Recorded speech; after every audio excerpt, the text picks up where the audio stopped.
1 million மூலிகை செடிகளை நட்டு 1 லட்சம் கிலோ மூலிகையினை சேகரிக்கும் நோக்கிலான ஒசு சவிய தேசிய வேலைத்திட்டம் வாழைச்சேனை தேசிய கடதாசி ஆலை வளாகத்தில் இன்று முன்னெடுக்கப்பட்டது. கிழக்கு மாகாண ஆளுநர் பேராசிரியர் ஜெயந்தலால் ரத்னசேகர, பாராளுமன்ற உறுப்பினர் கந்தசாமி பிரபு, கிழக்கு மாகாண ஆயுர்வேத பணிப்பாளர் உள்ளிட்ட பலரும் இந்த நிகழ்வில் கலந்து கொண்டிருந்தனர்.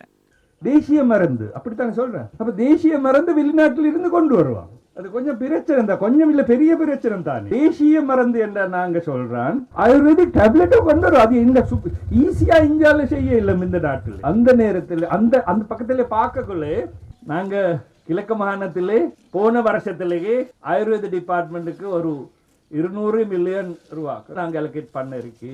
ஆயுர்வேத செக்ஷன் இம்ப்ரூவ் பண்றது. ஆயுர்வேதம் என்றா அது மருந்து மட்டும் இல்லை, இப்ப ஆயுர்வேதிக் டூரிசம் என்றா இந்த எங்கேயும் வெரி பாப்புலர். ஒரு பக்கத்திலே நாங்க தேசிய மருந்து டெவலப் பண்ணிட்டு டாலர் கொண்டு வரையிலும் எங்களுக்கு இந்த மூலிகை செடிகளை உற்பத்தி செய்து கொள்ள முடியும். அதனை பொதி செய்து அதை மீண்டும் ஏற்றுமதி செய்து அதனூடாக டாலர்களையும் நாங்கள் பெற்றுக்கொள்ளக்கூடியதான சந்தர்ப்பம் இருக்கின்றது.